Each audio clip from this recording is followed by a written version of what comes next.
Salut à toutes et à tous. Nous allons essayer de développer ici trois sujets qui me tiennent à cœur et je pense aussi qu'ils sont des sujets très importants. Nous allons parler du doyen Sekouna,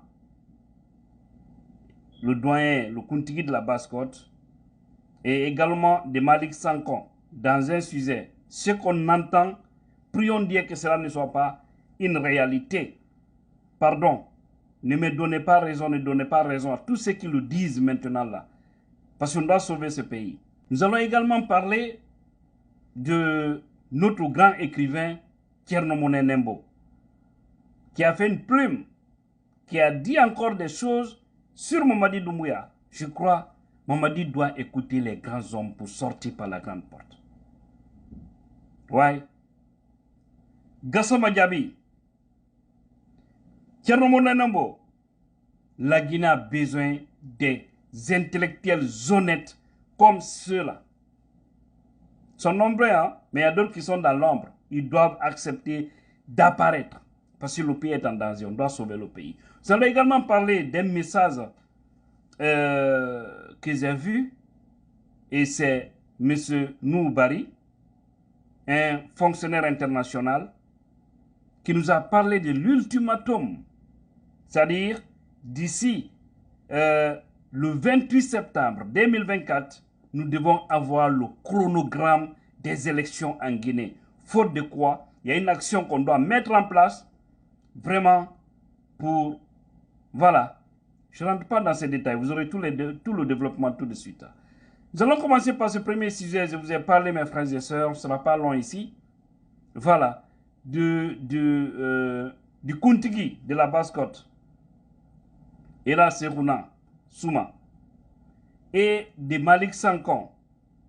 On a tous suivi ici une révélation que Akoumba Diallo a eu à faire. Il n'a pas donné de nom. C'est vrai, il n'a rien dit. Il a dit seulement un ancien d'RPZ qui n'est pas au pays, mais l'indice, après tout, on a vu les réseaux sociaux qui ont été inondés par le nom de Malick Sanko. Et ces photos étaient partout. Ce que je vais dire ici, je ne vous dis pas que c'est vrai, mais c'est un conseil et l'alerte que je vais donner à M. Malick Sanko, où qu'il se trouve, et également à notre sage, notre doyen, Sekouna Souma. Ce que je vais dire, je ne dis pas qu'ils sont dedans. Mais si le pouvoir tentait de les approcher pour jouer le sale boulot, qu'ils acceptent de s'éloigner. Afin des candidatures de Mamadi Doumbouya. Parce qu'il paraîtrait, hein, je mets au conditionnel et je n'en sais rien, mais vous savez, en Guinée, à chaque fois que les rumeurs sont là, c'est qu'il y a une part de vérité dedans. Il paraîtrait que c'est Malick Sanko qui va lancer la balle pour la candidature de Mamadi Doumbouya, dit qu'ils soutiennent parce qu'ils veulent passer encore par la Basse-Côte, comme toujours, pour manipuler certaines personnes, pour jouer sur l'intelligence de nos sages, afin de jouer leur sale boulot. Mamadi Doumbouya n'est pas une solution pour les Guinéens. On le sait bien, on voit comment le pays est dirigé. Donc tout Guinéen qui veut vraiment le bonheur de ce pays ne peut pas s'associer à Mamadi Doumbouya pour lui dire qu'il va rester. Surtout d'ailleurs que lui l'a dit publiquement, devant Dieu et devant les hommes, qu'il ne sera pas candidat. Ni lui, ni ses proches, c'est un débat. Tout membre du gouvernement, que personne ne sera candidat. Maintenant, aujourd'hui, on sait qu'il veut changer ça parce que certains veulent lui tromper, veulent l'induire en erreur. Et lui aussi va valider. Finalement, il va accepter et il va sortir par le petit trou de l'antivol. Oui, petit trou de l'antivol. Vous connaissez l'antivol, non? Voilà, c'est qu'on met au niveau des fenêtres. Toi, tu viens gaillardement et après, tu cherches à sortir difficilement dans la situation. Il faut refuser Mamadi Doumbouya. Et ce message, le message là, tu dois le comprendre. Donc, si cela est avéré vrai, ce serait une faute lourde de la part de Malick Sanko et du doyen Sekouna. Je ne dis pas qu'ils sont dedans. Non.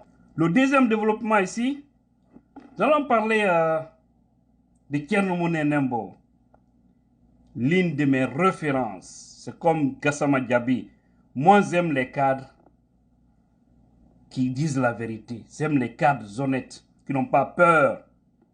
Ouais, c'est ce qu'on appelle les vrais intellectuels. C'est-à-dire, même quand ils les disent, si tu fais ça, je mets terme à ta vie, il va dire, je vais le faire parce que je ne peux pas trahir ma nation. Et ils osent parler. Merci à Doyen, à notre grand écrivain Thierno Moule Nembo. Hein? Alors, il dit, après Sékou Touré, Lansana Conté et les autres, vous savez, ça englobe tout. Voici donc notre nouveau despote. Il s'appelle Mamadi Doumbouya. Égard aux malotries qui se hasarderaient à écorcher son nom. Il a la mitraillette facile et les mystérieuses disparitions sont monnaie courante sous son soleil de plombe. C'est clair. Aujourd'hui, on voit, c'est le système de Sékou Touré. C'est un vrai despote, je suis d'accord, Doyen. Et il ose dire la vérité. Et puis il dit que les démagogues aujourd'hui sont en train de fabriquer Mamadi Doumbouya. Et c'est vrai. Aujourd'hui, regardez, tout le monde, au sein du gouvernement, même la RTZ, maintenant on l'appelle président de la République. Depuis quand quelqu'un qui est venu diriger une transition peut être un président d'une république. C'est la folie. Et puis on dit maintenant ce sont des intellectuels, ouais, qui sont là. C'est eux qui c'est du n'importe quoi ce pays. Billahi, ça fait pitié la Guinée. Donc sortons dans cette démagogie. Faisons en sorte que Mamadi Doumbouya là dégage, et lui et son groupe.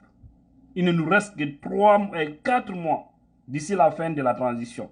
4 mois. Parce qu'après ça, le groupe là ne va pas diriger la Guinée.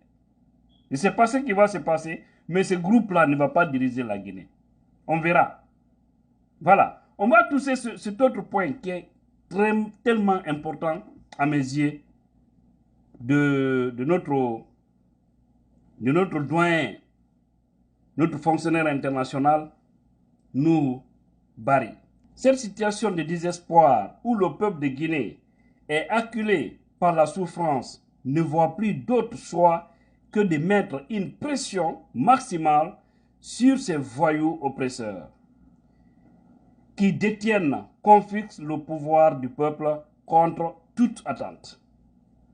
Cette pression consiste à exiger fortement la date du 28 septembre 2024 comme une date butoir pour l'annonce formelle de la date des élections présidentielles en fin d'année 2024.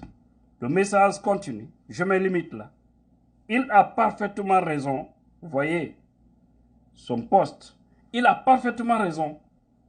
Nous devons exiger cela. C'est-à-dire, à partir du 28 septembre 2024, si rien n'est fait, parce qu'à partir de là, ça va nous rester 3 mois. C'est-à-dire, octobre, novembre, décembre.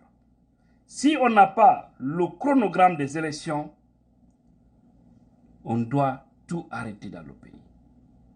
On doit tout, c'est-à-dire, un système de sabotage de la jamana kono. Ka kol be nyami. Mo kana impôt sera, mo kana di sera, mo kana foye leke. Voilà, il faudrait après ça se débarrasser de tous ceux dont on appelle préfet, sous-préfet, les demander de quitter les localités. Et puis, les citoyens, chacun va gérer celui.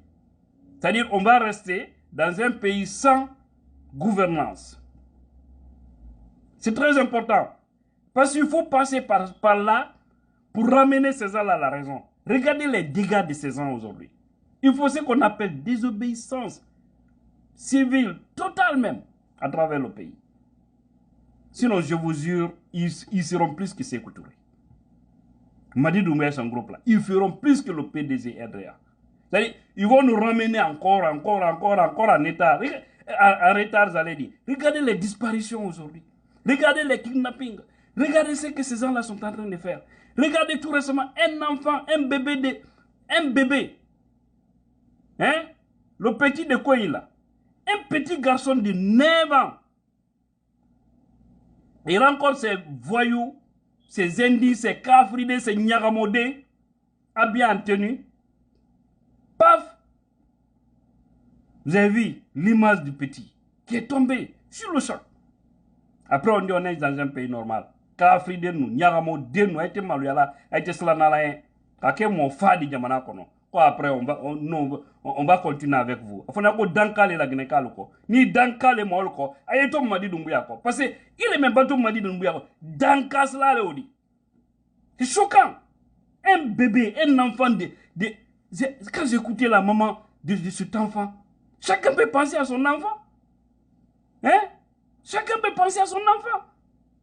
Et après tout ça, les gens, ils ne se bougent pas. Ces hommes en tenue là, je vous jure, beaucoup d'entre vous êtes des zéros. Vous voyez certains éléments, certains de vos amis vont pour commettre des bavures pareilles. Vous refusez de les dénoncer. Mais Dieu, lui, ne dort pas. Vous verrez la suite. Vous verrez tous ceux qui font du mal là. Vous allez mal finir. C'est pourquoi beaucoup d'entre vous, votre fin, c'est que les gens ne peuvent même pas s'approcher de vous. Sauf qu'ils prennent les narines. Parce que Dieu vous lance des sorts que vous-même, même vos propres enfants, ne peuvent pas avoir le courage de rester à côté de vous. Parce que tout ça, c'est des péchés. Ce pays me rend triste.